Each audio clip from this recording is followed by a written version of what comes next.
Baik, saya ingin menjelaskan sistem berbasis web versi 1.5.7 Santren. Jadi untuk parent of menunya atau menu utamanya itu memang dibanding versi awal dulu itu mengalami perubahan. Ada penambahan seperti akademik, kemudian keuangan. Kemudian untuk master menjadi pengaturan. Karena ini memang isinya lebih banyak ke pengaturan, tetapi ada juga data master. Mungkin nanti kita akan pisahkan lagi ketika jumlah menu master cukup banyak gitu. Saat ini master mungkin baru ada 2 ya, kitab sama pelanggaran. Nah, di dalam pengaturan ini ada kitab, pelanggaran, kelas, role, pengguna, pengaturan keuangan, pengaturan sistem. Mungkin yang baru ada di kitab dan pelanggaran ini. Kemudian untuk keuangan itu ada pembayaran, infak, titipan, transaksi massal. Mungkin yang baru adalah infak. Kemudian untuk akademik ini sebenarnya tidak terlalu banyak yang baru, tapi kelihatan banyak yang baru. Nah, jadi yang lama tahsin, tahfidz Quran, tahfidz hadis, absensi. Yang baru ini pelanggaran. Absensi juga mungkin tidak dari awal ya, di pertengahan, tetapi sudah cukup lama. Kemudian yang baru ini pelanggaran. Yang bawah ini sebenarnya dinamis, jadi si pesantren bisa menentukan sendiri. Ini masalah progres. Contoh ini kitab Al-Jurumiyah dan seterusnya ya. Jadi ini bisa dibikin sendiri. Di mana bikinnya? Di pengaturan kitab. Kemudian untuk manajemennya, penautan, santri, guru, dan yang baru siaran notifikasi. Oke, saya akan cerita yang baru. Mungkin kalau yang lama ditunjukkan sekilas saja kali ya. Jadi dari dashboard paling yang baru adalah ini kali, perangkat tertaut. Di sini perangkat tertautnya 7, santrinya 5. Artinya yang santri yang tertaut ke perangkat itu ada 5. Tetapi kok ada 7 lebih banyak daripada santri, berarti ada 1 santri atau 2 santri yang lebih dari 1 perangkat gitu. Misalkan ada 1 santri 3 perangkat, ya berarti yang 4 lainnya kan tetap 4 1-1 gitu ya. Ditambah 1 santri 3 perangkat, ya 4 tambah 3 7. Misal seperti itu. Ini kalau pengen tahu jumlah santri dan perangkatnya, karena ini mungkin bisa saja kebalik nanti. Jumlah perangkat tertautnya lebih sedikit daripada santrinya. Kalau lebih sedikit, misalkan perangkatnya 5, santrinya 7. Berarti ada 1 perangkat yang isinya beberapa santri. Misalkan anaknya si wali santri itu yang dua-duanya belajar di pesantren ini. Nah, ketika keduanya belajar, tentu mungkin dengan HP yang sama, sehingga device-nya atau perangkatnya sama, santrinya kan lebih dari 1. 1 banding 2. Jadi di sini lebih, yang santri lebih banyak, yang perangkatnya lebih sedikit. Nah, kita bisa melihat di santri sebenarnya. Di santri itu nanti di sini ada perangkat. Nah, ini contoh, ternyata Agus Widodo ini. Ini 3, berarti dia ada 3 perangkat. Tadi kenapa kok ini kita bisa urutkan dari yang paling besar ya. Ini ternyata seperti ini ya tadi ya. Lah, kok ini ternyata perangkatnya kalau di total ada banyak nih. 1. Kok tidak seperti yang tadi? Nah, ini bisa jadi memang ada perangkat juga yang punya beberapa santri, ya kan, dan ada santri yang punya beberapa, yang tergabung ke beberapa perangkat, sehingga memang ini tidak memastikan. Misalkan nih, Agus Widodo dan Eko Satrio bareng misalkan, dengan atau mungkin dengan Cahyo, itu berarti kan 1 perangkat misalkan ya. Ini satu perangkat. Tapi di sisi lain yang Agus Widodo ini tadi juga berangkat ke ini, ke Sarwo Yunanto. Nah, kurang lebih sih seperti itu. Artinya bahwa ini memang ada 3 perangkat yang tertaut ke sini. Ini kebetulan memang kan demo ini kan digunakan, kita share, kita coba, ayo kadang satu santri ini di share buat beberapa orang nih, gitu. Kebetulan 3 orang, ini kebetulan 3 orang. Terus kemudian bisa jadi yuk coba yang ini Eko Satrio, buat yang tadi sudah nyoba Agus Widodo, ini Cahyo untuk Sarwon dan seterusnya, sehingga ya terjadi intersection seperti itu ya. Tuh. Oke, ini terkait perangkat santri. Kemudian saya langsung ke yang baru saja, siaran notifikasi. Di siaran notifikasi ini kita lebih ke memberikan announcement ya, nanti ketika kita klik di sini, kasih judul apa, pesan apa, kemudian dikirim. Nah, nanti ketika dikirim, ini kan masih kosong jadi merah ya. Ketika kita kirim, nanti akan muncul di perangkat yang tertaut. Semua perangkat yang tertaut. Jadi kalau kita perhatikan di sini, ada 7 perangkat ya. Berarti nanti di 7 perangkat itu akan muncul. Hanya saja munculnya nanti tidak selalu bersama-sama, tidak klik langsung muncul, kecuali kondisi jaringannya oke, itu kemungkinan besar muncul langsung ya. Tapi kalau kondisi jaringannya mungkin tidak bagus, atau routingnya atau rute menuju ke perangkatnya itu ada masalah, kan proses pengiriman notifikasi itu secara, kalau kita bayangkan itu ya mirip perjalanan sebenarnya. Saya ngirim paket dari Jogja ke Jakarta. Wah, cuman ini kecepatan tinggi. Nggak sampai sedetik udah sampai Jakarta ibaratnya gitu kan. 0,07 detik misalkan udah sampai sana. Tetapi bisa jadi karena ada kendala apa, ada kecelakaan di mana, sehingga terpaksa berhenti. Bisa, kalau mobil mungkin bisa mobilnya tiba-tiba gembos.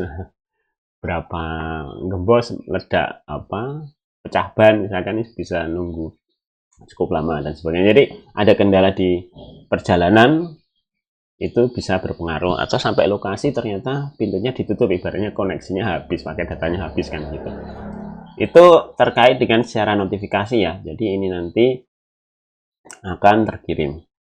Kemudian ada jatah setiap hari, itu setiap 24 jam itu ada 5 pengiriman. Kita kasih kuota seperti itu untuk kontrol saja, jangan sampai nanti membroadcast atau spamming gitu kan, nanti malah jadi wali santrinya tidak nyaman juga kalau sedikit-sedikit notifikasi. Ini notifikasi yang kita bikin sendiri, kita custom, karena nanti ada notifikasi-notifikasi lain seperti saat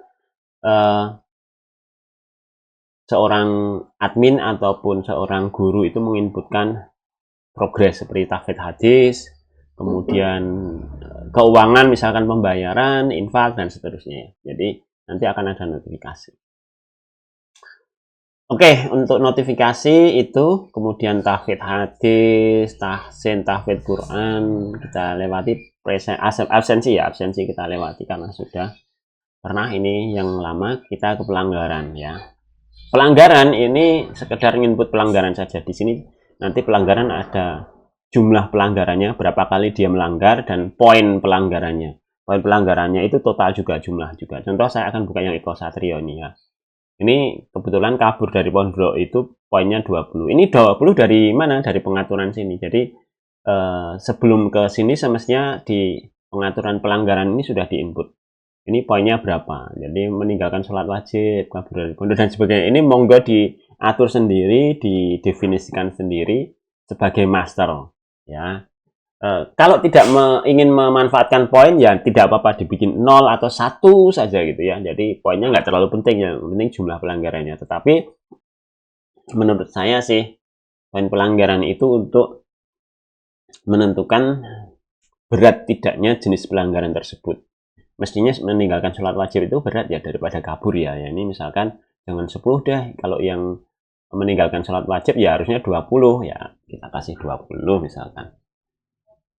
Ya ini standarnya ditentukan sendiri oleh pesantren, apakah ranknya sampai 20 atau sampai 10 saja dan seterusnya.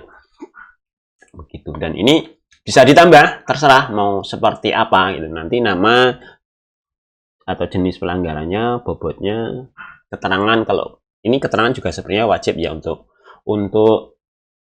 pedoman. Jadi sebaiknya ini dikasih keterangan apakah si santri itu melakukan pelanggaran itu sesuai dengan yang dijelaskan di sini gitu kan. Atau mungkin hukuman juga bisa, ini contoh ada yang ngasih hukumannya.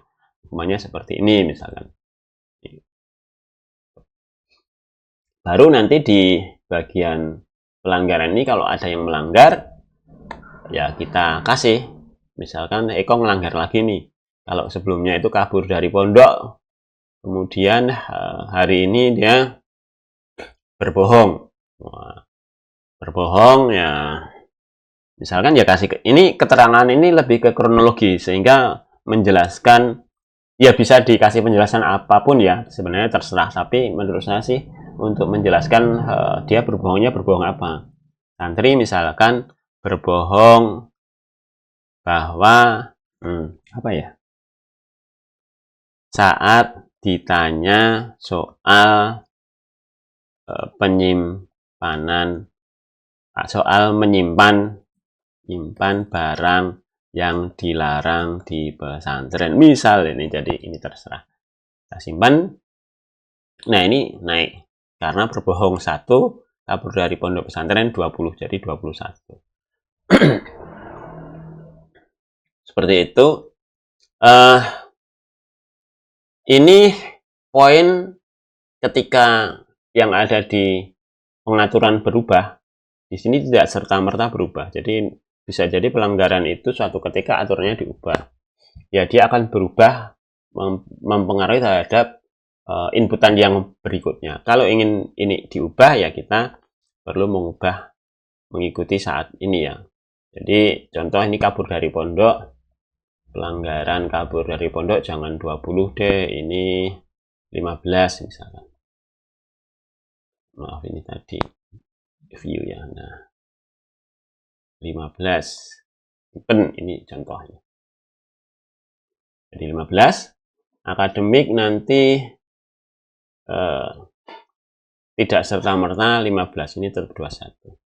Nah kalau pengen ini jadi 15 ya kita perlu apa namanya, kita simpan lagi ya, dia baru berubah. Di sini berubah juga 16. Seperti itu pelanggaran. Sehingga kita bisa tahu kalau kita pengen order berdasarkan poin siapa yang paling banyak. Nah ini cuma 1 sih. Dari jumlah pelanggaran bisa jadi seseorang ini melanggar tapi poinnya sedikit. Misalkan ini berbohong gitu ya. Berbohong.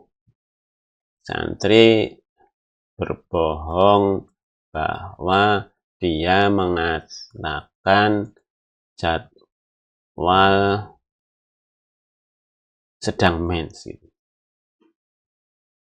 Sehingga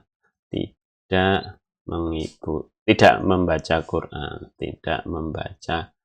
Quran di pagi hari misal. Ini simpen ya 1. Terus berbohong lagi berapa kali, kalau sampai 5 kali ya di sini 5 sini 5 gitu, tapi poinnya masih gede yang yang ini gitu. Jadi nggak selalu bahwa jumlah pelanggaran itu berbanding lurus dengan poin. Oke, itu terkait pelanggaran. Nah ini saya akan ambil salah satu saja ya, ini kitab yang ini language ini kebetulan memang dipakai di tempat. Nah, ini tampilannya kurang lebih seperti ini. Jadi kita input itu tampilannya seperti ini ya. Nah ini dinamis, ini kita yang menentukan. Nah cara menentukannya ada di pengaturan juga kitab. Di sini kita bisa menambah kitab, ya kan. Akses key-nya apa? Ini terserah kita seperti apa. Judul kitabnya apa? Judul di menunya apa? Kalau tidak terlalu apa namanya panjang judul kitabnya bisa disamakan saja. Progres maksimal itu misalkan kaitannya dengan halaman, jumlah misalkan halaman, boleh aja di halamannya ada berapa, ada 250 misalkan ya, 250. Terus ini yang daftar penilaian, mau model apa penilaiannya, ini ada pilihan teks, angka, pilihan, nanti bisa dicoba-coba ya. Ini kode unik yang memang harus unik juga, ini kode harus diisi apa aja deh, terserah, misalkan nilai angka, nilai angka ini nggak bisa pakai nganu ya, jadi seperti itu, nilai angka ya, berarti di sini angka. Kasih satuan boleh, nggak apa-apa, wajib apa tidak, wajib ya centang, seperti itu. Terus tambah apa lagi, kalau option misalkan pilihan gitu kan, pilih salah satu, misalkan pilihan. Untuk pilihan kita menggunakan titik koma, misalkan lulus, mengulang, gagal, misalkan. Kita simpan, maka nanti muncul option seperti itu. Nah, ketika kita simpan ini nggak bisa ya, ini kita apa ya? Ini cuma sekedar contoh saja ya, seperti itu. Jadi bisa pilihan, bisa teks. Kalau teks ya teks saja, isinya terserah. Nah, saya akan ambil contoh salah satu ini ya, ini yang language tadi itu, ini yang banyak tadi itu. Kita kalau misalkan yang kitab ini ya seperti ini, penilaian catatan misalnya, atau yang satu ini seperti ini, jadi opsi. Makanya nanti ini akan berpengaruh di tampilan, bisa cek di demo ya, dengan user demo, password ada di website juga. Itu kitab, pelanggaran sudah, kitab sudah. Kemudian sepertinya sudah untuk hal yang baru. Jadi ini sekilas, kalau memang butuh pelatihan lebih detail bisa diatur, kontak saya atau kontak mitra. Kontak saya langsung boleh, kontak mitra bisa. Nanti kita bisa pelatihan secara online. Kalau memang mau mengundang, monggo silahkan, saya siap datang. Terima kasih. Assalamualaikum warahmatullahi wabarakatuh.